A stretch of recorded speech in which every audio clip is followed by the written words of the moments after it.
Olá, sejam bem-vindos a mais um episódio do Ambros Podcast, trazendo aqui celebridades do varejo. Hoje tenho o prazer aqui de receber o Michel Tawil. Não, errei. Michel certo? Tawil. Tawil. É diferente o nome. Mas... CEO aqui, sócio da Blue Man, essa empresa inovadora aqui que trouxe... Você vai contar pra gente? Vou contar. Sem spoiler por enquanto. Sem spoiler por enquanto. Prazer recebê-lo aqui, viu, Michel? Obrigado. Uma honra nossa aqui receber. Eu vim até aqui simulando um jeans aqui, ó, para depois você contar essa história aí pra mim, né? Opa! Muito bem-vindo, Michel. Pra gente é uma alegria trazer você aqui, uma marca do Rio de Janeiro, né? Que está sentando na nossa mesa. A gente já trouxe marca de Minas também. E contar a história dessa marca icônica, com toda essa novidade que mudou a moda, não só no Brasil, mas mundial. No mundo, né? É algo muito importante, assim, para a moda praia, para o Brasil. E que bom ter você aqui conosco para contar obrigado, um pouco mais sobre isso. Pelo convite. Para mim é um prazer estar aqui para poder conversar sobre Blue Man e falar sobre varejo, né? Nossa cachaça é o que a gente ama viver. Se não amar, pode desistir, pode voltar para casa e largar a toalha, porque tem que amar o que faz. Então, poder compartilhar a história da Blue Man e obviamente, cruza com a história da moda mundial. A gente tem livros hoje que relatam o biquíni de lacinho, as invenções do sungão, que foram criadas pelo Davi há 40, 53 anos atrás, como uma grande revolução na maneira de vestir, mas também como comportamento, né, de uma geração, que isso reflete na cultura, reflete no comportamento, literalmente, da forma como as pessoas andam, se alimentam, se tratam e por aí vai. Estamos ansiosos para esse bate-papo. Já pegando a deixa aí, falando do Davi, não tem como não falar. Ele não é o criador do biquíni, mas é quem trouxe isso na forma que a gente enxerga hoje, né? Que a gente vê hoje, né? Ele tá aí, ó. E conta um pouco pra gente aí da criação, de como começou o Blue Man aí com a figura dele. O criador do biquíni é Louis Réal, um francês, que criou o biquíni. O biquíni era uma ilha no Pacífico que era utilizada para teste de bomba atômica. Então a gente brinca que o francês já sabia que aquilo ali ia explodir no mundo.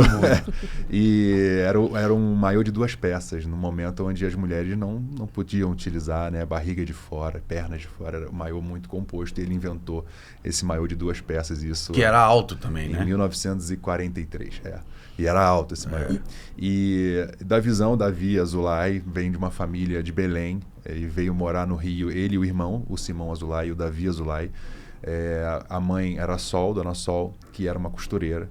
E o Simão tinha um dom natural para moda. Foi o inventor e criador da Yes Brasil, uma marca que não tem como quem tem 40, 50 a mais não lembrar ou não ter um saudosismo. Sim. Porque era uma marca que hoje, em 2025, você encontra a pessoa e fala assim, cara, eu tenho uma peça da Yes Brasil que eu não tiro do armário, já não cabe mais em mim, ou tá intacta porque eu uso quase nunca. É uma marca, um item de museu. Fazia-se calça jeans, fazia-se produtos que hoje em dia são produtos contemporâneos, isso há 50, 60 anos atrás. Então o Simão era um grande pensador de moda. Visionário. Um visionário, muito à frente do seu tempo. Tem matérias que falavam que ele trocou uma BMW numa escrivaninha, uma Mercedes numa escrivaninha. Era um cara apaixonado por arte, apaixonado, por antiguidades e tudo mais. Ele chegou a ter 3 filhos, que é o Rafa, a Sol e o Thomas. E o Thomas, que tem uma marca chamada The Paradise. Esse herdou o dom, né, pela moda e pelas escrivanias. A casa dele é um grande... uma ode ao Simão e a essa história, essa cultura. E o Davi, o irmão do Simão, ele brincava que o que o irmão fosse, ele seria também. Então, se ele fosse médico, o Davi brincava que ia ser o dono do hospital. Se ele fosse arquiteto, ele ia ser o dono da construtora. E, naturalmente, por trabalhar com moda, o que o irmão fizesse, ele também faria. Um belo dia, ele chega em casa, tinha uma peça de um biquíni jeans em cima da cama, ele viu aquele produto, ele ficou maravilhado, ele falou, cara, vou pegar isso aqui sem ele saber e vou vender.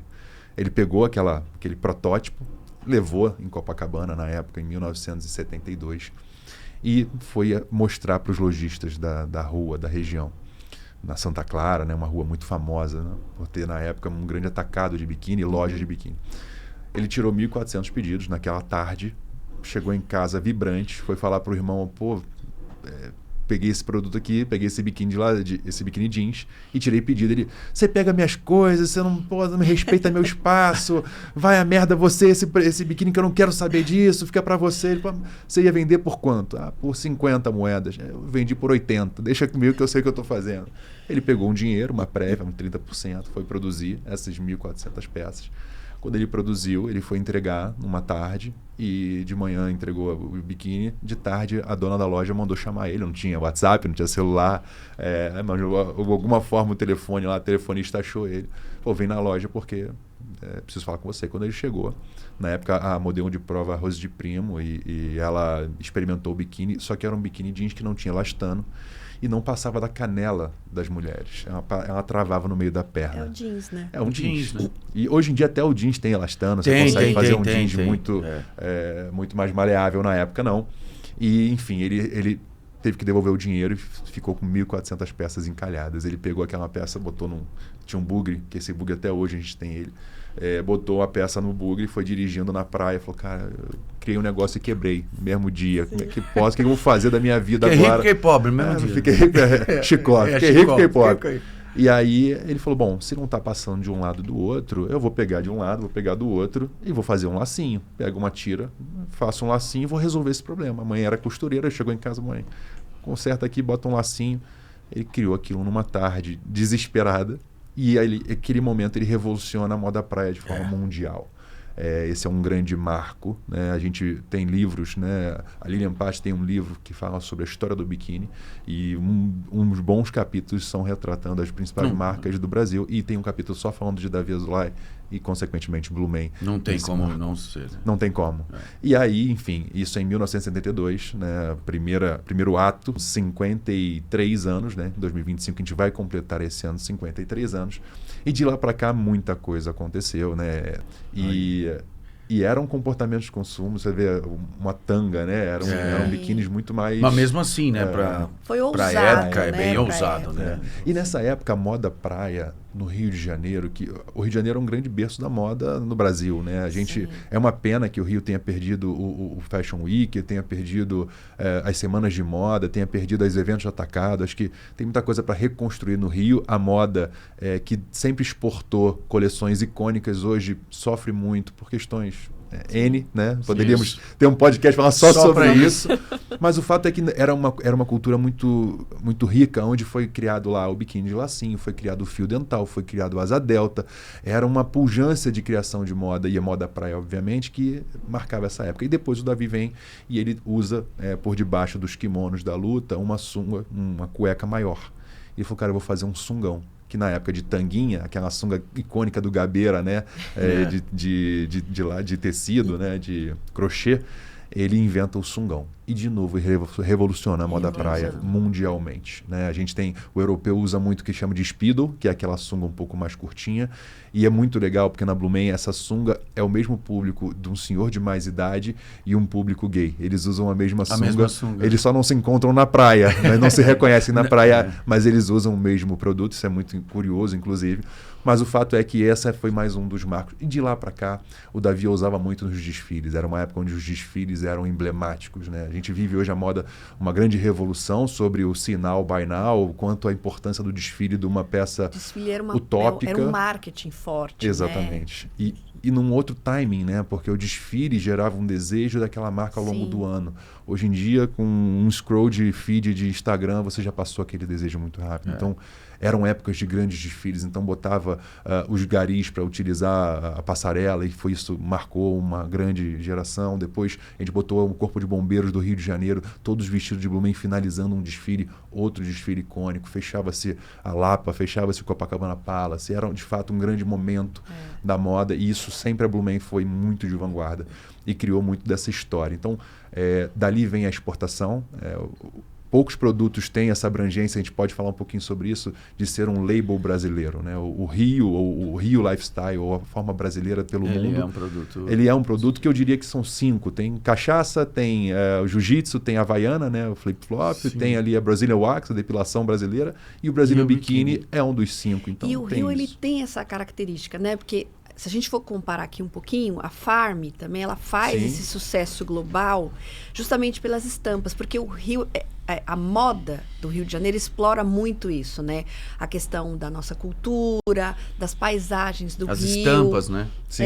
Do clima, né? Então, e isso gera uma estampa diferente, essas cores vibrantes que usa muito, que a Blue Man também usa, essas cores vibrantes. O Davi explorava muito isso em um determinado momento ali que ele estava exportando, estava indo muito para a característica do que era de fora e ele voltou, né, a nossa brasilidade. Vamos trabalhar na nossa brasilidade. E o Rio tem muito essa característica, né? As cores e esses temas são muito marcantes na moda. Um dos grandes pilares da Blue Man, a gente brinca sobre, são 3 pilares, né? O primeiro é a irreverência, né? A estamparia, a forma como a gente comunica a fauna e a flora brasileira sempre. Então, se vai ter um pássaro, vai ser um tucano, vai ser uma arara, algum pássaro da nossa fauna. Se vai ter uma floresta, se vai ter uma vegetação, é sempre uma vegetação brasileira. A gente tem a forma da qualidade como um outro pilar. Então, são peças da Blue Man que vão durar 5, 6, 7 verões, né? E a relação custo-benefício, o barato e caro não é o preço, né? E sim o valor. Se você compra uma peça de R$300, ele dura 6 anos, 7 anos, ou uma peça de R$100 que vai durar um verão, ali sim tem essa equação que a gente gosta muito de trabalhar. Então, aviamentos banhados a ouro, a lycra da Rossetti, da 71 a 81, são lycras de premium, de qualidade, de, enfim, preocupação ESG. Toda a lycra que a gente utiliza, ela limpa toda a água é filtrada, né, tratada para fazer uma estamparia de alta qualidade e é totalmente tratada para voltar ao meio ambiente. Então, essa preocupação que a gente tem ali na qualidade do produto. E o terceiro ponto é a irreverência na forma de comunicar.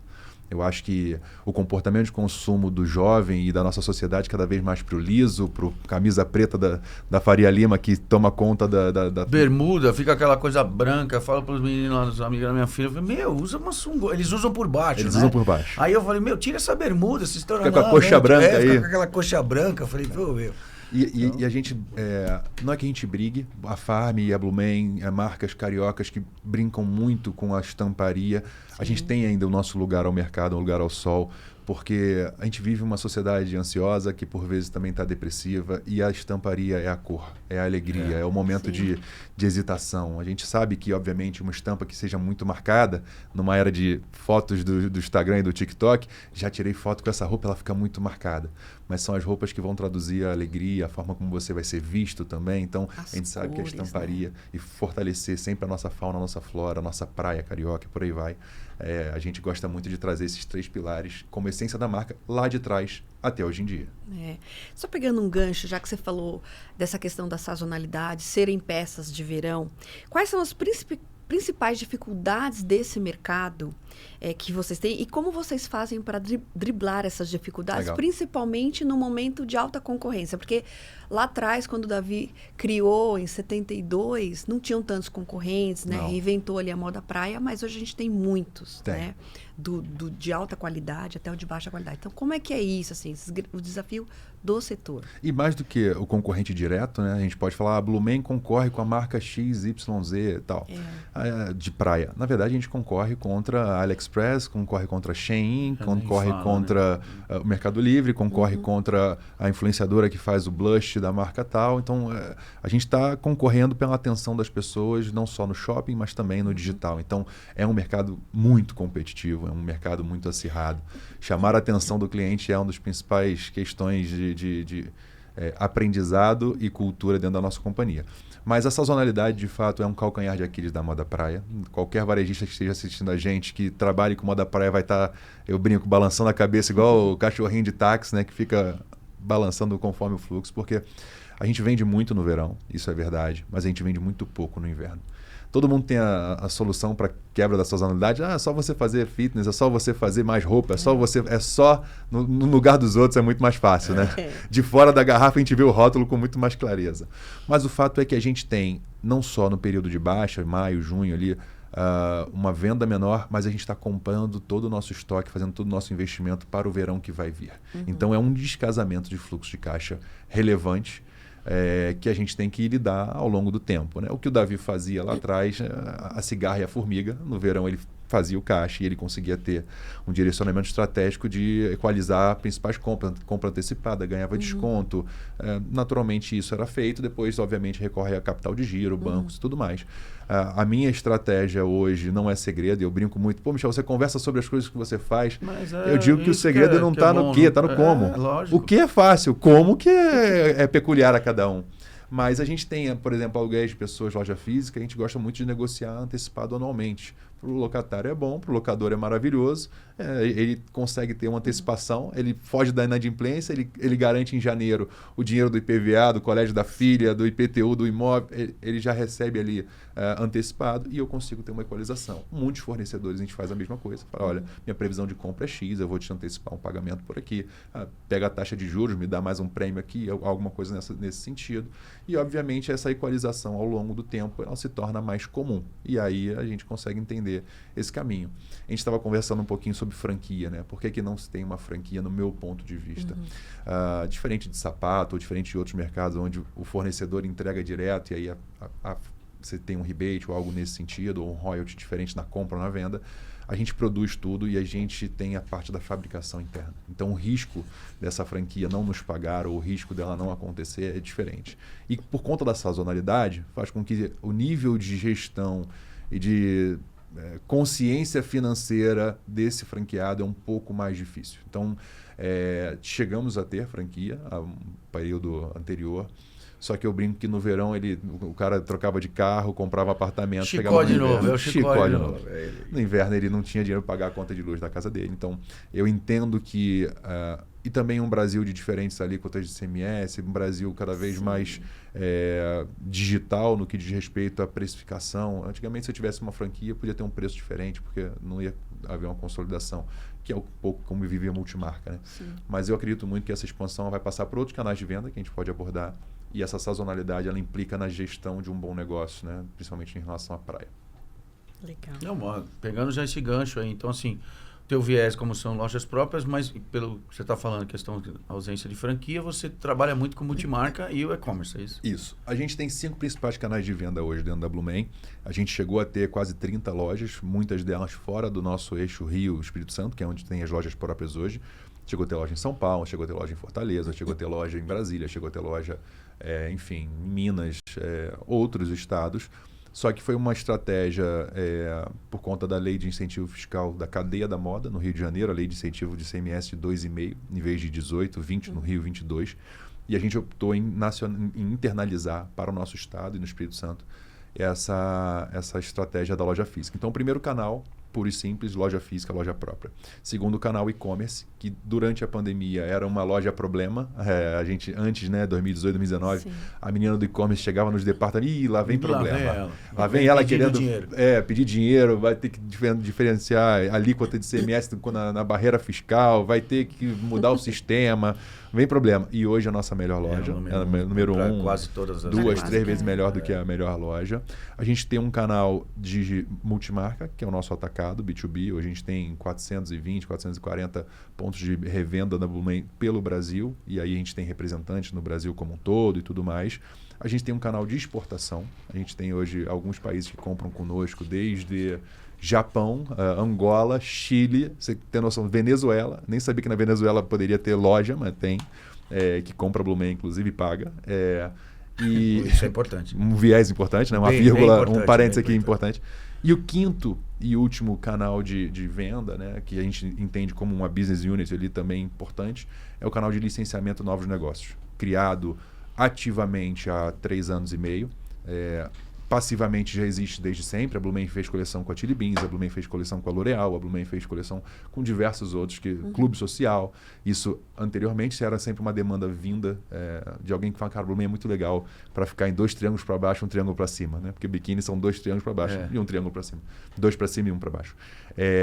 Vamos usar essa estamparia, essa irreverência para outros produtos. E ativamente, há 3 anos, a gente está fazendo isso. Então, a gente trouxe José Loreto, um ator global de talvez 8, 10 milhões de seguidores, assinou nossa coleção né, de verão agora do ano passado, com a questão do masculino. A gente tem o Flamengo, o Vasco, o Fluminense e o Botafogo, que tem coleções de licenciamento exclusivos. Vocês têm os 4 times, né? É. Do Rio, os 4 grandes, né? Somos a única marca de moda do Brasil a fazer os 4 grandes times. Impressionante isso. E quando esse podcast for no ar, já vou ter assinado, já assinei, com o Internacional de Porto Alegre. Então, a gente está indo para outros estados. E os 4 de São Paulo? Calma, e me chama ano que vem que a gente vai falar sobre isso. Né? Mas esse posicionamento é um licenciamento. Então, a gente tem uma sorveteria Itália no Rio, é muito famosa. Aqui acho que tem a Rochinha. Tem a Rochinha, que é mais ligada com a questão de praia. De praia. A gente tem a sorveteria Itália. Então, a gente assina os uniformes da sorveteria Itália e o sabor de coco leva uma estampa nossa e o nosso nome junto com um deles. Então, você está na praia, chama um sorveteiro passando, compra um sorvete. Quando você olha, pô, Blue Man no picolé, é esse tipo de quebra de paradigma que a gente quer ter. Tem um mercado chamado Zona Sul no Rio também, que é muito famoso, que se assimila ao Saint Marché aqui em São Paulo, que a gente fez as sacolas retornáveis durante 1 ano e meio. Foi a maior coleção deles. Então, eu quero colocar a Blue Man nos lugares mais inusitados. Né? Presença de marca, porque a gente vive nessa sociedade cada vez mais conectada. E essas irreverências fazem parte dessa chamar a atenção. Mudando, mas falando sobre o quê? Nós estamos falando de uma marca ícone de biquíni, né, que revolucionou o mundo. E tem um nome masculino. Masculino. De onde sai isso? Olha, esse é um lado curioso, porque a gente conta que tem 2 versões. A primeira, acho que a gente nunca contou num podcast, a gente vai contar a primeira vez, pode ser uma boa. Opa, ficamos lisonjeados com isso. Porque tem uma que eu digo que a gente pode contar em horário nobre, tem outra que a gente não pode contar em horário nobre, mas é de boa. O pessoal vê depois das 22. É isso, você está assistindo. Mas basicamente, Davi Azulay azul, um homem azul. Isso era a forma como ele era conhecido ali, né? Mas mais do que isso, tinha uma marca inglesa que eu não vou lembrar o nome, que ele gostava muito da sonoridade, alguma coisa Man. E aí ele, Blue Man, homem azul, Azulay, beleza, vai ser isso. E a segunda história, que é a história que a gente não conta, normalmente a gente conta quando está em off, é que ele tinha fumado um cigarro, estava numa onda diferente na praia, e nisso ele viajou, viu um homem azul saindo do mar. E aí, viu um homem azul saindo do mar, Blue Man, homem azul, vai ser Blue Man. E aí ele, num momento muito feliz da vida, trouxe o viés do Blue Man para a marca. Qual é a verdade, então? Aí o Davi faleceu em 2009. Ele não contou. Vai ter que, se tiver alguém psicografando aí, quiser tentar fazer, a gente pode perguntar. Mas porque realmente é um negócio diferente, né? Você tem uma marca com nome masculino, né? E que cria biquínis, né? Cara? É muito interessante. Né? É comum alguns amigos que eu apresento a marca e ainda não conhecem perguntar, mas é só coisa para homem? É Blue Man? Não, a gente tem... a nossa maior parte do mix é feminino. Na verdade, mulher compra muito mais que o homem, né? 76% do nosso público é a mulher comprando, e a mulher compra para o homem. Isso que eu ia falar, também compra para o homem. Compra para o homem, né? É normal isso, ela compra para o marido, compra para o filho. Então, até a forma de comunicar uma sunga não é para o homem que vai comprar, é como é que eu comunico essa sunga para uma mulher que vai comprar para o marido. Se combina com o biquíni que ela vai usar. Isso é um dos grandes gatilhos nossos, né? A família composta pelo... A gente tem o feminino, o masculino, o infantil, o teen e o acessório. E para os clubes de futebol a gente criou o fitness e alguns outros produtos em paralelo. Mas assim, a gente tem muito do nosso mix dentro do feminino. Só que a questão do Blue Man passa da mesma forma como a Farm é fazenda e nem por isso vai vender esterco ou pá, né? Porque o fitness também não tem esse problema da sazonalidade, né? O fitness, ele dá uma quebra muito grande. Eu tenho vários amigos menores que começaram como moda praia. Michel, moda praia é difícil, né? Pô, a sazonalidade é muito grande, eu tô fazendo fitness agora. Eu sei. Não é para faixa preta, tem que ser bom no que faz. A gente entende o fitness como uma grande quebra de sazonalidade. A gente tem um projeto ainda engavetado para a criação de uma marca fitness num futuro breve. A Sharon, a minha esposa, ela tem um histórico de superação. Vamos falar dela daqui a pouco. Vamos, de peso, inclusive. Ela já emagreceu perdeu mais de 60, 65 quilos. Durante a gravidez, ela engordou de novo, quase 50 quilos, depois voltou. Ela tem um corpão. Então, a vida fitness é muito presente no dia a dia dela, obviamente no meu, por osmose também. Hoje trouxemos a Sharon para a mesa de forma... Não pôde estar aqui hoje, mas ela... Infelizmente. Ela com certeza é peça-chave, porque a gente vai falar sobre isso, porque é um momento de transição do falecimento. Queria até aproveitar, já que a gente está falando de Sharon. Claro. A gente sabe que o Davi é uma pessoa muito forte, né, na marca, e veio a falecer ali em 2009, e ela entrou num momento de adolescente, né? Não estava nem sendo preparada para uma questão de sucessão, né? Então, fala pra gente um pouquinho desse momento da Sharon e o momento da sua entrada, né? Claro. Quem é Michel, como entrou, e pra gente seguir aqui para o que está fazendo de movimento diferente. Desde que ele fundou o negócio até o dia do seu falecimento, ele era muito claro, desde que a Sharon nasceu, obviamente, de falar que isso é coisa de maluco, eu não quero que você trabalhe com isso. Ele falava isso pra Sharon. Quem tiver curiosidade também, a Sharon já tem algumas matérias que ela comenta muito sobre isso, desse momento de transição. Mas ela eu brinco com uma pessoa muito melhor, muito mais evoluída do que eu, de não guardar rancor, de não guardar remorso de muitas coisas. Mas ele falece, ele infarta do dia para a noite. Ela nem no Brasil estava em Nova York, comprando coisas para o e-commerce da Blumen, em 2009. Não se falava sobre isso, e ela foi para Nova York na B&H lá, comprar câmera, comprar fundo infinito e tudo mais, porque ele tinha mandado que ela assim o fizesse.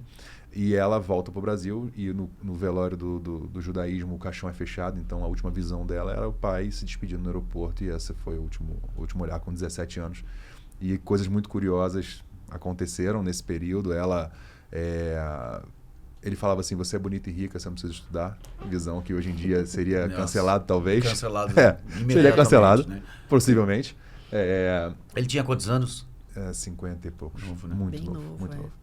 E ele tirou ela do colégio no último ano de vida. Pra falar assim: eu vou ser seu personal. Ela era bem gordinha na época. Eu vou cuidar de você. A gente vai viver. Ele viveu o último ano de vida intenso. De pegar o carro, de levar pra academia, de ir pra cima e pra baixo, de viajar. Então eles se tratavam como meu rei e minha rainha. Eles tinham uma conexão muito forte, né? A Sharon morou com o Davi desde que ela tinha 1 ano de idade, né? A mãe dela ainda é viva, a Ana, minha sogra. Mas a conexão muito forte dela sempre foi com o Davi. Então, quando ela perde tudo na vida, e ela, obviamente, herda a Blumen naquela época, ela falou assim: cara, ela não conhecia Blumen. Ela não conhecia o Davi da Blumen. Ela conheceu o Davi que assistia Tom e Jerry tomando todinho, como ela sempre fala. Então, foi um baque muito grande. Uma empresa que na época tinha 400 funcionários. Ela, com 17 anos, nem no colégio tinha terminado ainda. Com uma responsabilidade. Não se falava de burnout, ansiedade, depressão. Filha única, né? Nada disso. Entrando numa vida adulta, né? E ela a gente fala, tem um milhão de inseguranças, né? As amigas tomavam trote na PUC, ela ia para meio da favela, em Benfica, lidar com a folha de salário de 400 funcionários. Olha que coisa. E de 2009 até 2014, mais ou menos, passaram várias gestões pela Blumen, pessoas que se predispuseram a ajudar ou não a marca. Só descobre depois, né? No início tudo são flores.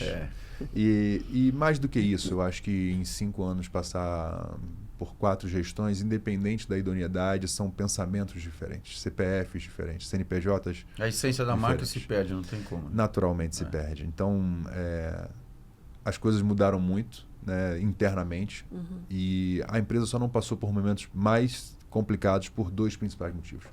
Da porta para fora, o cliente da Blumen tem um carinho muito grande pela marca, tem um consciente coletivo, tem um emocional atrelado a ela de uma forma muito carinhosa, e isso reflete em venda, em comportamento, reflete de fato, reciprocidade. E da porta para dentro a gente tem um time que ninguém faz nada sem time, não tem como. Eu vim da NRF agora, a gente fala sobre inteligência artificial e tudo mais, mas no fundo tudo são pessoas vendendo para pessoas, gente lidando com gente tem todo que ter dia. Pessoas por cultura trás da através da transpiração e da inspiração de seres humanos. Até porque são seres humanos que carregam a cultura, né? E gente que usa sunga e biquíni, o robô não usa. Não usa, ele nem precisa. E nem ficaria bonito. E da porta para dentro a gente tem um time que é muito unido. Então, eu brinco, eu digo que a gente não tem o selo Great Place to Work, a gente não tem esse selo, mas a gente tem 120 colaboradores na fábrica, mais uns 100 hoje em loja, 220 pessoas, dos quais quase 30 pessoas têm alguma tatuagem simbolizando a marca, e 18 pessoas têm a tatuagem da marca no corpo. Legal. Então, não é um selo Great Place to Work, mas vale muito mais do que... É uma família, né? Imagina que naquele momento foi uma família que acolheu a Sharon, e até tinha ali o histórico, a filosofia da marca, um pouco do pai dela, né? Muito. E eles cobram muito, né, a Sharon como o DNA da marca. E quem é o Michel nessa história toda, né? Por que eu estou sentado aqui? A Sharon está hoje lidando com outras questões. Eu conheço a Sharon, do primeiro beijo até hoje tem 21 anos da nossa história. A gente se beijou a primeira vez com 13 anos de idade. Eu tenho 34, ela tem 33. E a gente sempre foi melhores amigos ao longo da vida. Eu namorei outras pessoas, ela namorou outras pessoas durante algum espaço de tempo. E há 14 anos atrás, mais ou menos, a gente se... Ela brinca, né? Foi um beijo, uma vez que a gente saiu, eu falei, pô, dessa vez foi diferente, né? Ela, diferente o quê? É a gente sendo a gente. E tinha sido diferente, tanto é que hoje, 2 filhos depois e 10 anos de casado completados em poucos meses, foi diferente. A gente cada vez mais junto, até que eu vejo essa situação de perto e aí ajudo de uma maneira, né? A gente consegue, com participação societária, faço uma entrada importante dentro da companhia na época, assumo a gestão dela, a gente monta um outro viés. Isso foi em que ano? 2015. Completando 10 anos esse ano. A gente, enfim, pega um outro prédio, o custo fixo era imenso, tinha uma estrutura inchada de pessoas que de fato não estavam olhando. Eu brinco que era a gestão do dia 5. A gente tem que tomar muito cuidado com executivos que fazem a gestão do dia 5. Chegou o dia 5, pagou meu salário, mês que vem eu estou aqui. Chegou o dia 5, o meu está mais complicado. Gente, obrigado, valeu, vou nessa. Eu brinco que a Blue Man não é uma gestão de dia 5, é a gestão da minha vida, é o que eu quero que os meus filhos possam, se quiser, se assim for, trabalhar também e construir esse legado, seguir esse legado. Então, a gente faz uma gestão de longo prazo, né? A gente entende que o curto prazo é importante, as contas têm que ser pagas, eu não posso chegar no Itaú e falar só, ano que vem eu vou vender muito mais, mas eu entendo que tudo que a gente faz hoje é pensando numa construção que, graças a Deus, e muito suor e muito trabalho, né? Vem acontecendo. Nos últimos 9 anos a gente vem traduzindo isso do que a gente quer em relação à gestão, governança, montagem de DRE, montagem de fluxo de caixa, margem de contribuição por loja. Não tem nenhuma loja hoje que não dê mais contribuição positiva. Todos os canais de venda, atacado, e-commerce, exportação, eles têm seus DREs que dão suas margens de contribuição. Então, tudo que a gente faz hoje é muito pensado no fluxo de caixa, óbvio, né? Um negócio de varejo não quebra por não ter venda, quebra por má gestão do seu fluxo de caixa. E por fazer sempre a mesma coisa. E por fazer mais o mesmo. E é uma premissa básica que a gente usa lá dentro, né? A gente respeita muito o legado e eu vou falar um pouquinho disso depois, sobre o biquíni de lacinho estar presente nas nossas lojas, em todas as nossas coleções, mas o que nos trouxe até aqui não é sucesso garantido para o futuro. Então, se reinventar todos os dias é uma peça-chave para a estrutura do nosso negócio. E a gente falou aqui um pouquinho de sorte antes de entrar, né? E é muito fácil falar de seguir por sorte ou um sorte numa forma que você desenhou e queria que você falasse um pouquinho sobre isso, porque linka aqui com essa questão de reinventar. Com certeza, né? Há 4 anos eu vou para a NRF e quando eu volto eu sempre trago um olhar assim, o que acontece lá é incrível. A gente fala, né? Tudo que acontece no varejo, em algum momento passou pela NRF. Nem tudo que acontece na NRF vai chegar de fato no varejo. E são perfis diferentes, né? Outros modelos de negócio, americano, o consumo de lá é diferente daqui, outro mundo, né? né? Uma coisa ou outra a gente consegue, mas dizer que tudo, até os dados que quando são falados são mas eu acho que demográficos eu acho que a NRF é igual desfile, eu acho. Aquilo, não todos os desfiles, mas antigamente tinha bem mais, hoje nem tanto. Antigamente o cara punha algo na passarela que não era para uso. A realidade do dia a dia. Não era para uso, aquilo era um conceito do tipo da estampa, do tipo do tecido, aquilo lá, mas aquele produto que aquela modelo estava usando, ele não vai pôr na loja, né? Hoje nem tem mais tanto. E eu acho que a NRF é isso, você tem que colher aquele tipo de informação e o viés que ela está direcionando ali, algum tipo de coisa, mas não necessariamente que vai ser aplicado. Eu falo que eu tento ser como um tradutor simultâneo. Escuta tudo que está sendo dito ali, internaliza, pega a peça-chave, traduz da sua maneira e aí reporta o que de fato relevante ou não. Ou joga fora aquelas palavras ou aqueles fatos que não são relevantes. Eu acredito muito que a sorte do varejo 2025, né, numa sociedade viciada em apostas em cassinos, algo que está degradando, é um grande câncer, uma pandemia da nossa sociedade. A gente, como instituição aqui, estamos batendo há muito tempo nessa afeta o mercado, afeta o consumo, afeta tudo, afeta o mercado de trabalho, afeta a família, psicológico, psiquiátrico. É um grande mal à sociedade e as pessoas não estão vendo isso. Até estão começando a enxergar, mas o buraco é muito mais embaixo. E a brincadeira que eu fiz esse ano foi o seguinte: você só vence no varejo se tiver sorte. E aí aqueles que são mais exagerados, eu concordo com você. Você só tem que ter sorte, porque meu concorrente teve muita sorte porque fez tal coisa, mas para fulano é fácil, teve sorte, né? Casou com não sei quem. Traduza a sorte. A sorte é sortimento, operação, respeito, tecnologia e encantamento, entretenimento do cliente. Entreter o cliente. Sortimento é a peça-chave do varejo, né? Uma omnicanalidade, você ter o seu produto certo no lugar certo para o seu cliente certo. Eu aprendi há poucos anos atrás com um grande amigo que foi CFO do Grupo Soma, fez o IPO, né? O grande Haroldo, um parceiraço, foi meu conselheiro. Ele brinca que saiu da Matrix, ele se aposentou, não quer saber mais de negócio, quer viver a vida. Vou deixar um abraço que eu sempre falo dele, ele fala, pô, você sempre foi carinhoso comigo. Mas ele fala o seguinte: o varejo é um negócio de compra errada. Aí você fala, pô, como assim compra errado? Se você apostou uma coleção que ficou maravilhosa e ela esgotou muito rápido, você comprou errado. Porque você poderia ter comprado mais, você deixou dinheiro na mesa, você perdeu a oportunidade de venda. Você comprou uma coleção que não vendeu tão bem, você estocou, ficou com o estoque parado, você comprou errado. Então não importa como você compre, varejista você vai comprar errado. O que a gente tem que fazer ao longo do tempo é entender o quão menor pode ser seu erro, para que você tenha um negócio mais bem gerido. Então, sortimento é peça-chave no varejo. Inteligência artificial já tem boas soluções para isso, ainda de forma embrionária. E a segunda parte de operação, não existe mais espaço para amadorismo. A gente está em 2025. Se você é um varejista que não faz um DRE de forma correta, um demonstrativo de fluxo de caixa, você não tem margem de contribuição por produto, você não tem curva ABC. Parece sopa de letrinha, mas se você não souber que as letrinhas são essas que estão na sua sopa, amigo, você vai ficar sem dormir durante muito tempo, porque você vai quebrar. Então, a operação é muito importante, saber a fundo o seu negócio, contratar e reter talentos. A gente vive uma geração Z, que a gente brinca que é a geração do floco de neve. Você não pode encostar que ela derrete. A crítica não é ao CPF, a crítica é ao CNPJ, você não está criticando a postura da pessoa, e sim o profissional que ela não está se tornando. Sim. E entender que isso é importante é um grande desafio, né? O que a gente fala do R, do respeito. Uma sociedade bipolarizada, onde o algoritmo da mídia social te faz cada vez mais ter certeza do que você pensa só é o certo. Então, se você é um cara de direita e assiste um vídeo de direita, cada vez mais você vai ser municiado para isso, e quem é de esquerda é um completo idiota. E vice-versa. Se você é um cara de esquerda, você só recebe conteúdo de esquerda, porque algoritmo, é o ritmo de algo. É o ritmo que estão imputando na sua cabeça. Parece que o cara que é de direita é um completo idiota e as pessoas estão brigando por conta disso. Isso se reflete no nosso time, né? Pessoas de direita ou de esquerda, pessoas que são Palmeiras e Corinthians, Vasco e Flamengo, pró-Israel, pró-Hamas, e eles estão discutindo isso dentro da sua loja. Cuidado com isso. E no viés do cliente. É um cliente que entra na loja onde a transação financeira, a compra, é o último fator que ele precisa. A gente vive na era da PQP. As pessoas querem pessoas. Apesar de achar que estão cada vez mais conectados, estão cada vez mais desconectados. A gente acha que fala com a nossa mãe todo dia, mas a gente não vê ela há 3 semanas, 3 meses, 1 ano.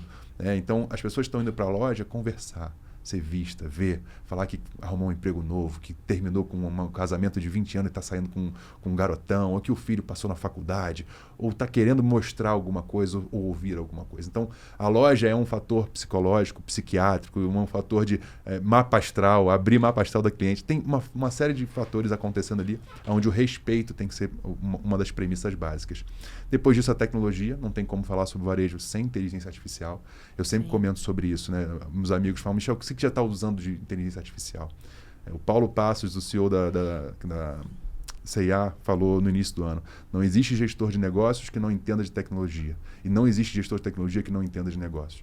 O que a gente vai fazer de IA que seja, de fato, última linha no seu negócio? Não é IA porque é famoso, você não tem que estar ali porque é o hype, é o que de fato vai ser importante. Então, a tecnologia, não vai existir um varejo sem ela. E eu aconselharia, se alguém falasse sobre Bitcoin em 2011 e você não comprou um Bitcoin, falou, cara, isso é moeda digital, o negócio não é banco, é negócio de joguinho, isso é loucura. O Bitcoin de 2011 é inteligência artificial de 2025. Daqui 10 anos, quem não usou o nem vai ter mais um negócio. Então, se você perder uma grande onda, um tsunami do Bitcoin, que já vale 350, não sei quando a gente vai dar o ar, mas é R$1.000 e valia centavos, inteligência artificial é embrionário. Você que trabalha no varejo e tem medo da IA tomar sua cadeira, sua posição, fique tranquilo, não é o robô que vai pegar a tua posição. É outro profissional que já entende de IA. Esse sim vai tomar a sua posição. Então, o varejo passa por isso. O pequeno e médio varejista que quer botar inteligência artificial, o outro recado que eu diria é: faça o básico bem feito. cara quer falar sobre hipersegmentação, mas ele não cadastra o WhatsApp do cliente no CRM dele. Não adianta. O telefone é 99999. A gente falou sobre isso aqui com o Edmur, porque a gente gravou um episódio com o Edmur, falando de pessoas, inteligência artificial. E o cara não consegue fazer o cadastro do cliente dele. Então em inglês é shit in, shit out. No bom português, a besteira que entra, a besteira que sai. Você não imputa a nota fiscal do teu fornecedor de forma correta, você quer puxar estoque, forma de consolidar a inteligência artificial de segmentação de produtos e o básico você não fez. Então, alguns passos atrás, o básico bem feito. E por fim, né, o entretenimento do cliente. A gente lidou muito tempo sobre o cliente no centro, que é em voga ainda muito importante. Sim. A gente fala sobre o encantamento do cliente, que também é muito importante. Mas o termo que eu ouvi em janeiro de 2025, que explodiu a minha mente e criou um planejamento estratégico dentro da Blumen, é entretenimento do cliente. A forma que você tem de fazer TikTok Shop, de fazer live. A gente está reformando a nossa loja do Rio Sul daqui a 45 dias. A gente tinha 5 cabines, a gente vai fazer 3 mais uma cabine de influenciadoras. Cabine com um tripé para fazer lightning, fazer vídeo, fazer live, para ela ficar muito confortável de fazer conteúdo maior, ali dentro. Né? Uma arara removível com TensorFlex, onde vai ter uma mesa de DJ se a gente for fazer evento, vai ter um espaço para fazer live se o vendedor assim quiser fazer. A gente vai ter uma nova loja da Blumen voltada para a loja ser como uma fogueira, que atrai, retém e aquece aquele cliente perto de você.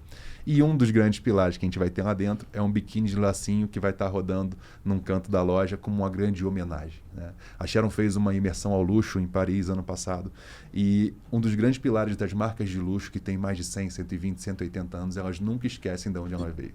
Então a Louis Vuitton era uma marca de baús de viagem. Né? A loja deles hoje. Todas as lojas têm em algum momento um baú de viagem ali. Tem loja em Nova York, esse ano, a loja do ano, eram vários baús. 3 ou 4 baús. No meio da Quinta Avenida, já fazendo uma grande homenagem. Né? Se você pega outras marcas, sempre tem o grande ícone do que fez ela estar ali, é o diamante da Tiffany, enfim, várias outras marcas. O nosso grande baú da Louis Vuitton é o biquíni de lacinho da Blumen. Toda a coleção ele existe e todas as lojas da Blumen ele vai ter uma ode ao biquíni de lacinho, vai ter ali um momento de contemplar e conhecer e contar essa história através do ponto. Então, entreter o cliente de diversas formas, né, fazer com que ele esteja cada vez mais presente. A gente compete, né, por 3, 5 segundos de atenção enquanto esse feed é rolado. Então, entreter o cliente da forma sábia, para mim, é o que vai mais fazer sentido para qualquer marca de varejo. E considerando que hoje a gente tem um universo que está todo mundo na internet o tempo inteiro, né? A gente está falando dessa geração que está chegando. As minhas filhas, certo dia a gente foi na Liberdade, que é um bairro famoso aqui de São Paulo. Muito. E praticamente eles que guiaram a gente onde a gente ia. Ah, porque tem o café aqui, porque tem o hot dog coreano, né? Ah, porque o chefe Otto comeu nesse restaurante, sabe assim? Então, assim, e ontem a gente passou na frente de um restaurante que ela falou de novo de uma influenciadora que foi naquele restaurante. Ah, a gente pode vir nesse restaurante para conhecer? Então, a referência deles são as influenciadoras, né? E aí tem que escolher muito bem para também não pegar alguém ali que vai mais prejudicar a sua marca em algum momento, enfim. Com certeza. Mas só para dizer que essa geração está muito na internet e nós também, por mais que a gente Todos seja nós. O tempo inteiro a gente fica ali na internet. Então, eu acho que essa questão do evento, do entretenimento é importante para quebrar um pouquinho, para tirar a gente desse vício, que acaba sendo um vício, né? E dentro de todo esse cenário do emocional, estar ali se envolvendo com pessoas num ambiente diferente, que está me trazendo não só a questão do consumo, né? Mas está vinculado com um propósito, algo que vai, né? Isso é super importante. E aqui você comentou da questão do sortimento, a Shein, Shopee está chegando, mas eu acho que eles estão passando como uma avalanche ali, né? Já são hoje... Maior do mundo. Maior do mundo e maior aqui, inclusive no Brasil, né? Mas eu acho que o que a gente pode tirar de ensinamento deles é justamente essa questão da inteligência artificial e de como eles mapeiam tudo o tempo inteiro. Sim. eles fazem isso o tempo inteiro. Então, a Shein, até para criar uma coleção, ela é muito... Ela sabe o que o pessoal de Belo Horizonte gosta, o que de São Paulo, Americana. Ela sabe tudo no detalhe, porque eles trabalham muito isso dos números com a inteligência artificial. E se ele for para criar uma coleção, ele vai fazer uma coleção pequena ali, algo pequeno, piloto, em cima de tudo que ele buscou de informações. Se der certo, aí ele parte para grande produção, né? Que aí está vinculado aí com o sortimento que você falou, com o controle do estoque, enfim. Então, acho que é um aprendizado muito grande que a gente tem que tirar, porque ainda estamos um pouco atrasados em relação a isso. Né? Bastante. E eu acho que o fato de estar perdendo espaço não é só com a questão da importação, com a questão dos impostos, que a gente tem essa concorrência desleal. Sim, muito desleal. Tem. Mas eles estão muito à frente, inclusive de fazer esse mapeamento do consumo. A China tem décadas na nossa frente em relação a N coisas, né? Não só, obviamente, a produção, a velocidade, custo de mão de obra, a questão tributária, a questão do governo ser um governo... A gente fala muito sobre um país de dono, né? Versus um país onde as eleições a cada 4 anos direcionam direita ou esquerda, e isso muda o planejamento estratégico como um todo. Que não deveria, né? Que deveria ter uma linha, uma espinha pública, dorsal. Né? Não tem essa necessidade de exatamente. Mas, eu trago um viés, assim, eu acho que não tem como competir de forma igualitária. A questão tributária, obviamente, é uma discussão que tem que ser cada vez mais trazida para a mesa. Mas eu tenho uma crítica social, talvez, à geração que quer saber qual é a sua política de ESG, mas no final do dia ela está lá no aplicativo chinês comprando a blusinha de R$80, achando que a do Brasil é 200. E ela gera riqueza na China, desemprego no Brasil e lixo no mundo, porque é um ultra fast fashion que vai usar 2, 3 vezes e vai virar um lixo. Então, por que levantar bandeiras de qual é a sua política de diversidade dentro da companhia, mas ela não está vendo que tem mão de obra quase que análoga à escravidão numa fábrica daquela camiseta mais baratinha que ela está comprando. O que parece prazeroso hoje, pagar R$90 numa blusinha que num grande magazine ou na Blue Man custa 300, o fato é que num futuro muito próximo, se você não atentar a isso, a de 300, nossa, vai ter quebrado, não vai produzir mais aqui, não vai mais existir, e a de 80 vai custar 300. E você vai ter que comprar ela por R$300, porque só vai ter essa opção. Então é uma crítica social que a gente está indo no flow até a hora que acordar e vai ter um grande pesadelo. Mas, com certeza, eles estão muito à frente no que diz respeito à análise de dados, BI, fábrica on demand, né? Depois de comprado, aí sim ele produz lá na China e aí consegue entregar. O desenvolver empreendedores. E existe um grande ponto também que... Quem senta na cadeira do varejista sabe que o custo logístico é uma das dores do nosso negócio de diversas formas, né? Por exemplo, no Rio de Janeiro, a gente tem um roubo de carga, sei lá, a cada 10 minutos talvez, ou menos. Mas no Brasil como um todo, um Brasil de dimensão continental, você vende um produto de Santa Catarina para entregar em Fortaleza, você vai pagar talvez 20%, 30% do valor do produto em frete. Eu vou fazer um exemplo básico, tá? Eu não conheço tanto de São Paulo, mas vamos supor que você comprou numa loja que é do Itaim e você mora no Morumbi. Você vai pagar um Uber Flash ou um Correios ou um log do horário, R$60. R$60, mas vou botar um moto de R$25, beleza? Ok, R$25 para comprar um produto nacional de uma marca que você conhece, que você mora a 2, 3 quilômetros ou 20 quilômetros de onde vai ser entregue. Como é que pode o cara entregar de Shenzhen, você comprou um produto no marketplace, ele é produzido em Wuhan, ele vai para Shenzhen, ele vai para Hong Kong, ele entra num container, ele atravessa o continente, ele atravessa 3 oceanos, ele é desmembrado em Itajaí, ele vai num Porto de Santos, ele vai para um CD logístico, ele entra num outro CD logístico, ele entra num last mile de um cara e ele é frete grátis. Quem financia essa cadeia de longo prazo faz com que a nossa, num futuro muito breve, quebre. Não tem como essa conta fechar se isso não for atendido de uma forma... protecionista e não somos um país fechado. Pelo contrário. Eu só quero ter uma direito igual de falar assim, beleza, se o ICMS deles é esse, o meu imposto total tem que ser igual ao que está acontecendo cobrado. O IDV aqui, o Instituto de Desenvolvimento do Varejo, fez um estudo, né? A nossa cadeia, tá? da têxtil, do início do algodão até você colocar seu produto na prateleira, é de 89% a 104% de tributo do custo da mercadoria. Então, assim, o que você está colocando não é falar, não pode vender, o produto dos caras é melhor ou pior. Não tem condição. Você vai nacionalizar um produto, você paga 100%.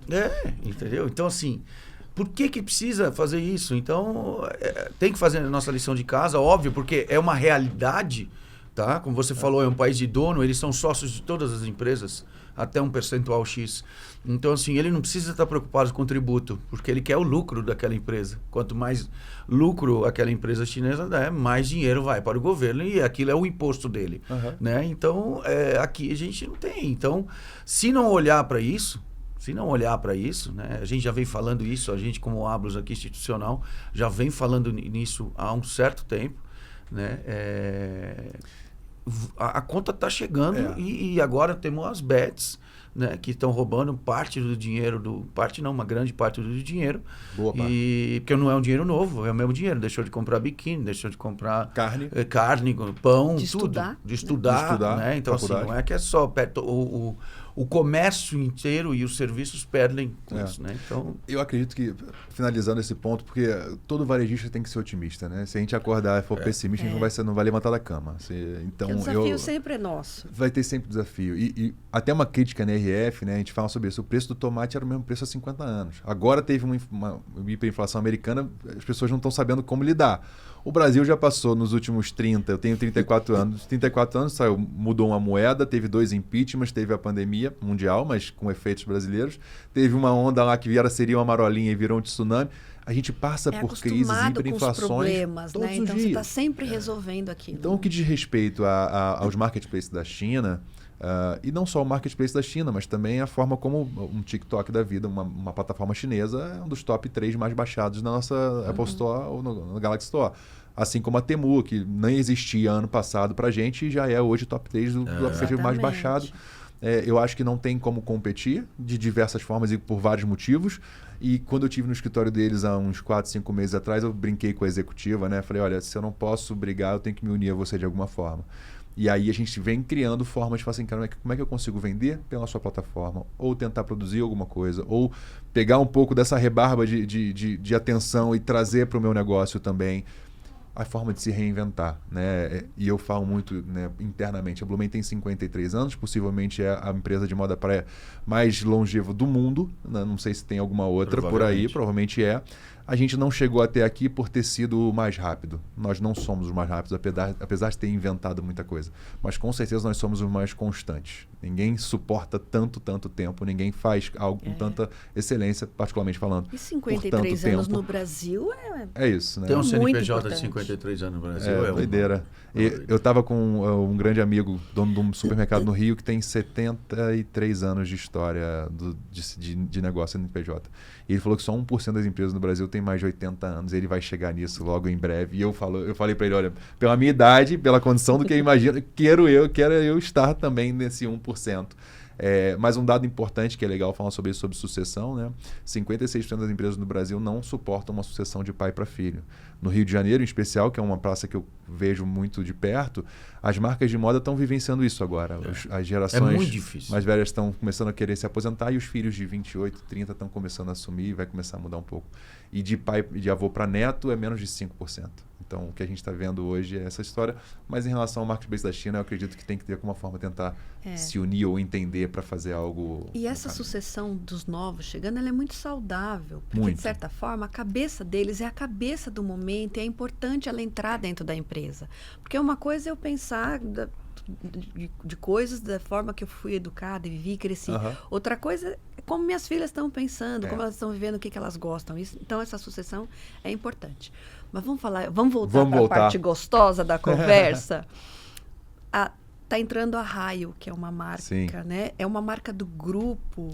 Como é que é isso? Qual o público que vocês pretendem alcançar? Já que é uma marca tão vinculada aí com inovação. É vinculada ao logo, é isso? Então, também. A Raio, a Sharon fala que é a potência e a luz do feminino. A Sharon brinca que a Raio é ela do amanhã. Uma outra marca, uma outra pegada. A gente tem, obviamente, algumas coisas em comum ali de produção e tudo mais, mas é de fato uma marca de atacado e de e-commerce que tem o luxo, que tem o resort wear como um dos principais pilares. Como uma marca atemporal, não tem uma estamparia tão viva no que diz respeito à fauna e flora. São estampas mais lisas, corridas. A Sharon fala que, como diretora criativa da Blumen, como diretora criativa da Rai, ela fala assim, na Blumen quero ter razão, na Rai eu quero ser feliz. Então ela tem uma liberdade criativa maior. Não é uma linha dentro da Blumen, é uma outra marca, de fato, que tem suas peculiaridades, que tem suas grandes diferenças, mas ela vem muito nessa pegada assim, de comportamento de uma mulher mais velha. A gente fala sobre a economia prateada, né, que são os 50 a mais, que hoje já detém 40% da renda familiar no Brasil. É um público que não é enxergado, não é assistido e não tem ninguém conversando com ela diretamente, que busca uma peça de mais conforto, que busca uma peça que realce a sua beleza. Né?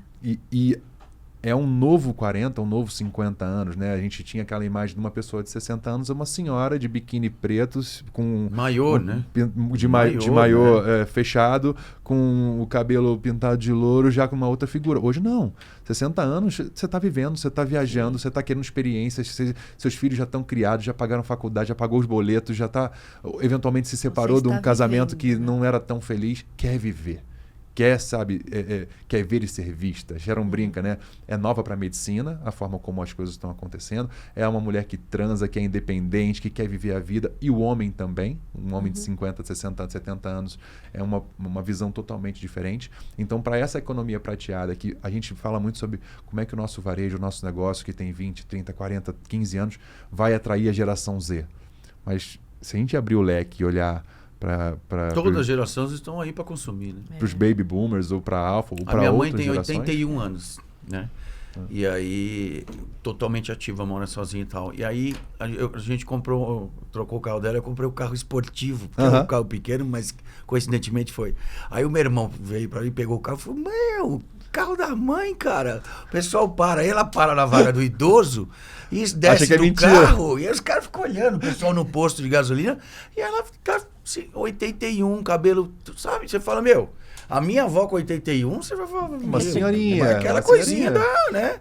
Minha mãe toda bonitona, então, e ela consome, tá lá, né? Vivendo. Sim. Né? Então, assim, compra o que ela quer, os produtos que ela gosta, ela não tem essa situação. E se você não consegue olhar, porque as pessoas estão preocupadas muito com essa geração, e realmente é uma geração. Eu vi uma matéria sobre o mercado de alto luxo, eles não consomem. Né? Então isso vai chegar ali, né? Porque o consumidor dele vai morrer e essa geração não consome, né? A expectativa é uma queda de 20%. Né? Então, cara, tem que se reinventar. Você tem que fazer alguma coisa ali ou trazer um produto diferente ou não, porque senão a sua venda vai cair. Eu gosto de brincar, né? Eu tenho um podcast também, chamado Aquele Podcast. A gente fala sobre varejo lá. E tem um dos quadros que eu brinco. Aprender com os nossos erros é muito bom, mas aprender com os erros dos outros é muito mais barato. É, bem mais. E eu sempre pergunto, o que você fez na sua trajetória que você errou? Que você falou, cara, eu não faria isso. Então você que está escutando a gente, preste atenção. Então, sentando na cadeira hoje, não de host, mas de entrevistado... Sobre esse assunto, a gente como marca, quando completou 50 anos, a gente trouxe a Isabel Goulart para ser a nossa grande capa da campanha. Na Alemanha tem um museu do biquíni que fica perto de Munique, é um Bikini Art Museum. E ele premia todo ano as marcas mais irreverentes do ano. A gente foi premiado como a melhor foto de moda praia do mundo com essa campanha dos 50 anos. E a gente direcionou muito do nosso comportamento para essa busca da geração Z. Então a gente trouxe uma campanha com, a gente brinca, né, com muita diversidade, com muita irreverência, de uma forma a buscar esse público. E o nosso cliente, Blumen, que sempre comprou Blumen, começou a não se identificar com isso. E isso para a gente foi um grande problema, porque a gente queria mirar num local... E aquilo que a gente falou inicialmente, o, público, né? O que te trouxe até aqui não necessariamente vai te levar para o futuro, mas você não pode esquecer suas origens. Então a gente entendeu no momento que a venda não performou e a gente parou para refletir e olhar para dentro de casa. Falou, cara, peraí, a gente estava aqui, a gente quer atingir um outro público, mas a gente tem que saber quem é Blumen nesse cenário como um todo. A gente refez todo o nosso manual ali de marca, digamos assim. A Sharon reassume a direção criativa como um todo.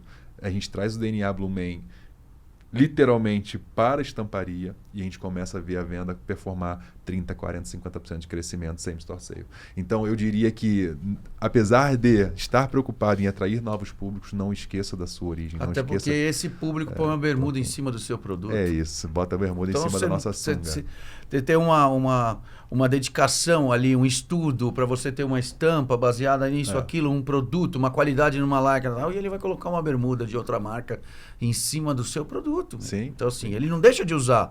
Mas... E a forma como você comunica com eles, a gente falou sobre o poder da influência, comentou sobre o bairro da Liberdade, né? Os influenciadores hoje têm um poder de persuasão, imposição de pensamento. Um horário na novela das 9. Muito mais. Então, como é que a gente cria estratégias de trazer esse influenciador para falar da gente e comunicar com esse público com muito mais autoridade do que a gente aparecer um tiozão que está usando a roupa descolada do momento? Não vai combinar.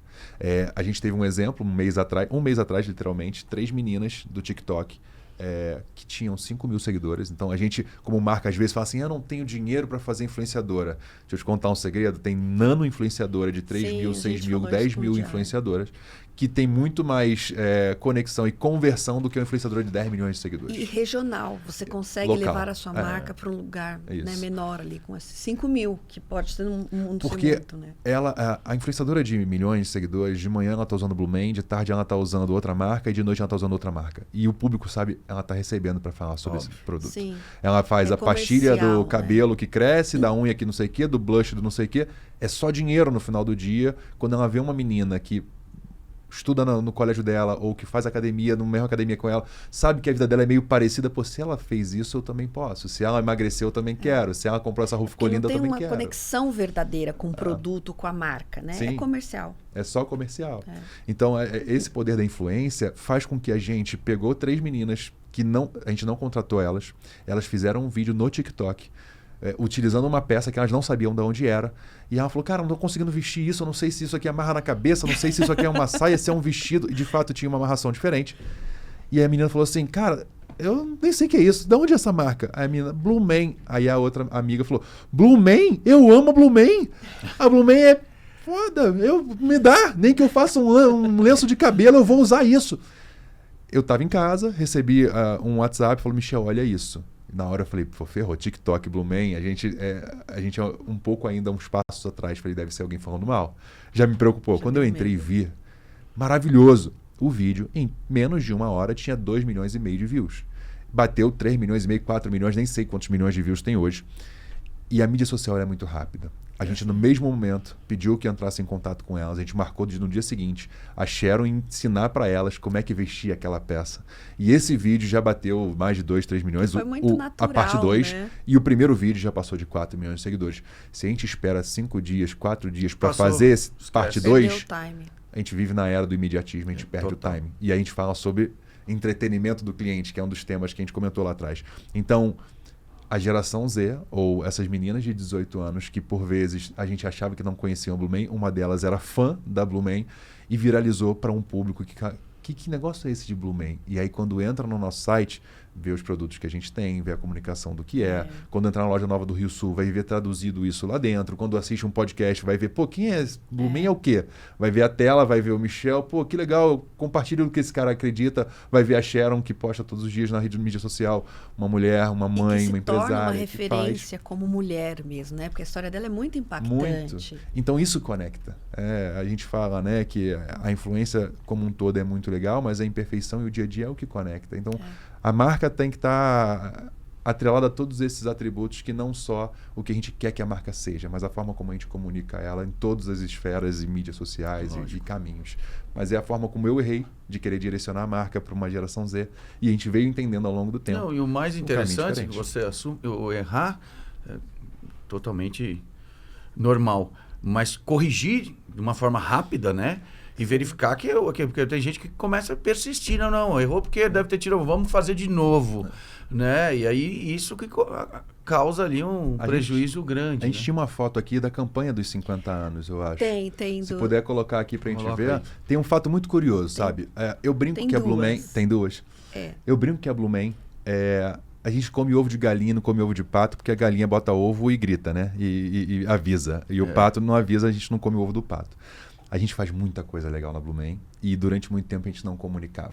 Você tem noção, e isso não dá para conversar hoje, mas a Blumen é a única marca do mundo que tem um biquíni para mulheres mastectomizadas. Então, a gente criou, junto ao OAB do Rio de Janeiro, um biquíni que não é um biquíni adaptado, é um biquíni para as mulheres que passaram pelo câncer de mama, tiraram um pedaço do seio. Se entrar na mídia social da Blumen, você vai encontrar. E a gente fez biquíni próprio para isso. Nessa foto, se você olhar, parece que são 4 mulheres utilizando o biquíni jeans da Blumen, 2 de lacinho e 2 ali. Mas uma dessas mulheres é uma mulher trans. A gente não marqueteia isso, porque a gente acredita que as coisas têm que ser naturais. Isso que eu ia falar, natural. É natural. Tal Por que como que eu tenho a invenção que avisar? aconteceu de forma tão natural, né? Um jeans, não foi? Sim, é isso. Né? Uma marca quando você direciona a informação, tá? Você cria ali a polêmica. É isso. Né? Você não precisa brigar. São 4 mulheres, correto? Né? Então... A gente não fala, essa mulher é uma mulher trans, esse aqui foi contratado, essa aqui foi... São 4 mulheres. Por que isso te Pra que chama precisa atenção? saber se ela é trans ou não? Você não final vai. das contas. Primeiro, você não vai se relacionar com nenhuma dessas 4 mulheres. É uma propaganda de uma marca. Você tem que ver o produto que elas estão usando, correto? A imagem que é passada. Então, isso aí, né? a gente, como Blumen, como marca, a gente gosta muito de provocar. A discussão seria provocar com mais voz, né? Gritar com um alto-falante, mas a forma como a gente gosta de comunicar e fazer são essas pequenas ações. Então, eu acredito muito que a gente se comunica dessa maneira. A gente não precisa falar o que está fazendo para escrachar, para jogar na cara das pessoas. Eu gosto muito de falar sobre isso, né? Eu falo que CNPJ não tem time, não tem partido político, não tem opinião religiosa. O meu CPF tem, da porta para fora eu posso ter as minhas opiniões. Como empresa, eu prezo para que a Blumen cresça, né? O meu time é a Blumen.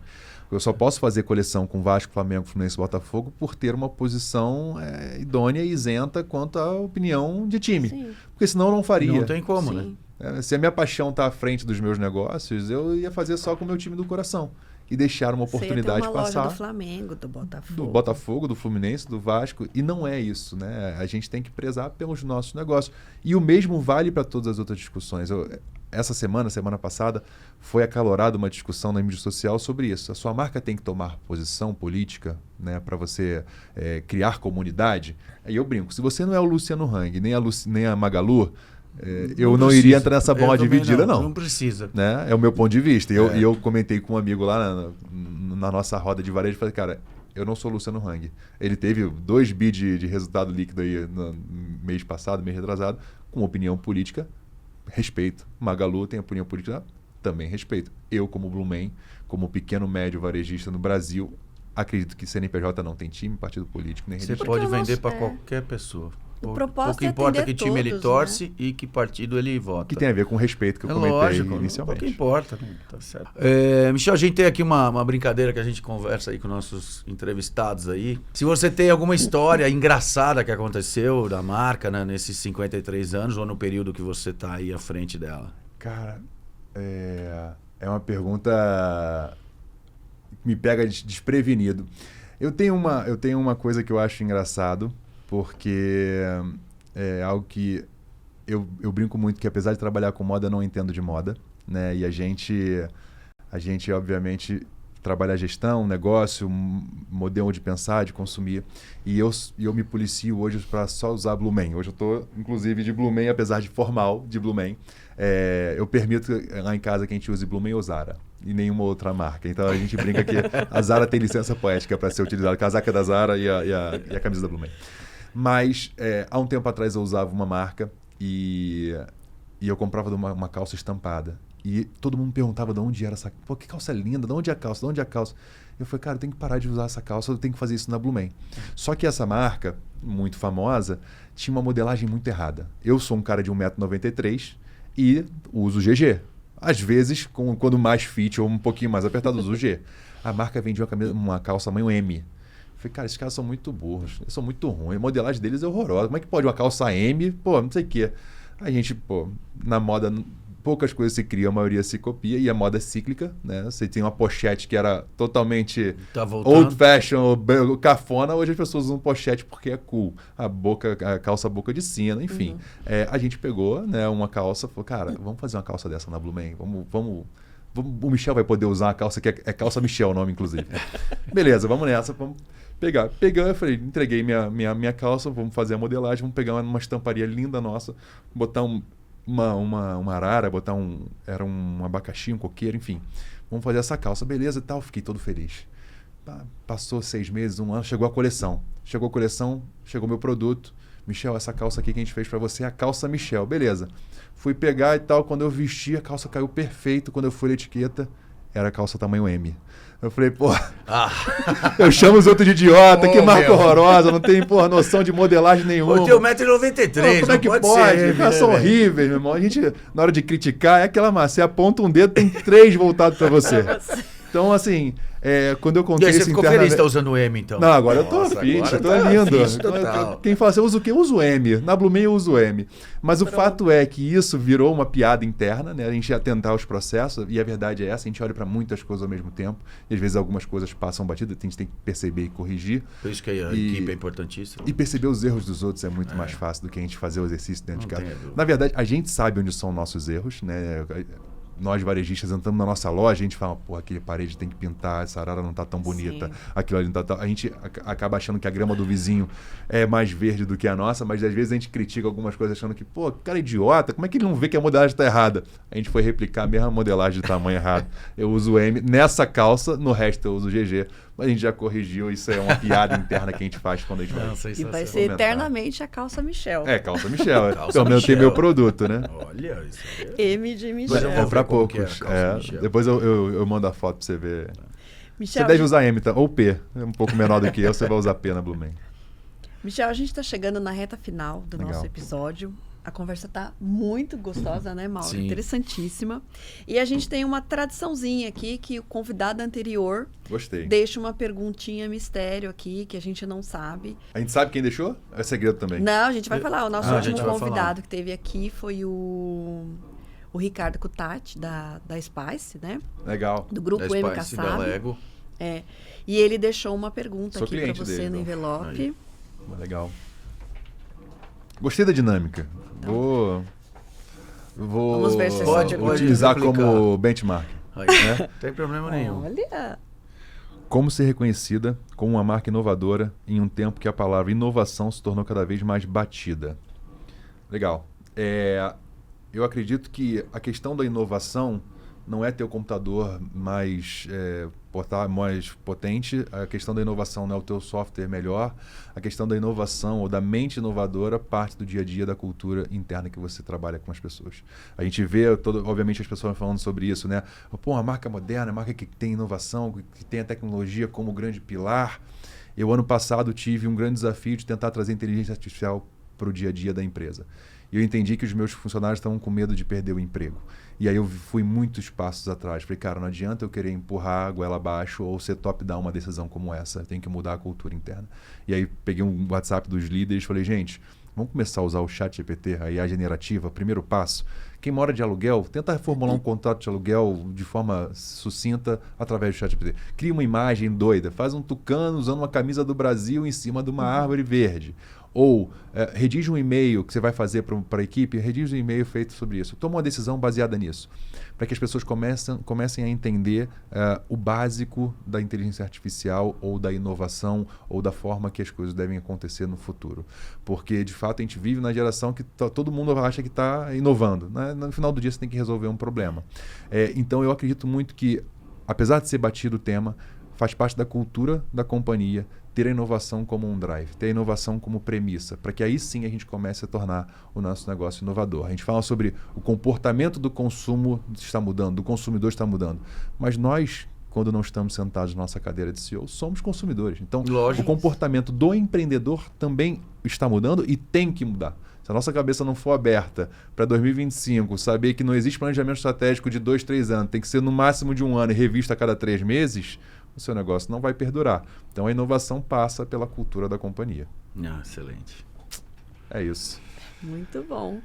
Chegando ao fim de mais um episódio aqui da Ablos Podcast. Michel, muito obrigado aí de você ter vindo do Rio de Janeiro aí para bater esse papo com a gente, trazer essa história linda aí da marca, da vida, Sharon, sua.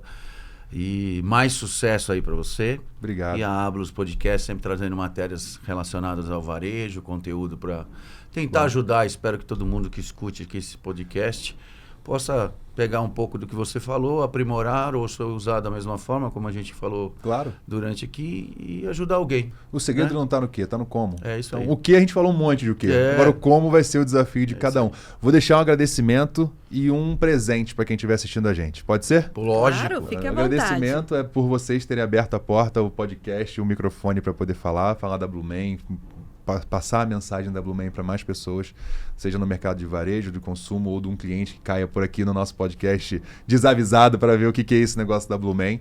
Então, obrigado. E deixar um presente, eu queria deixar um código de desconto chamado Michel10. Você vai ter 10% de desconto na Blumen, qualquer produto, qualquer carrinho. Você entra lá, www.blumen.com.br. Se quiser comprar a calça Michel, é uma dica, compra um tamanho menor, porque vai ficar grande em você.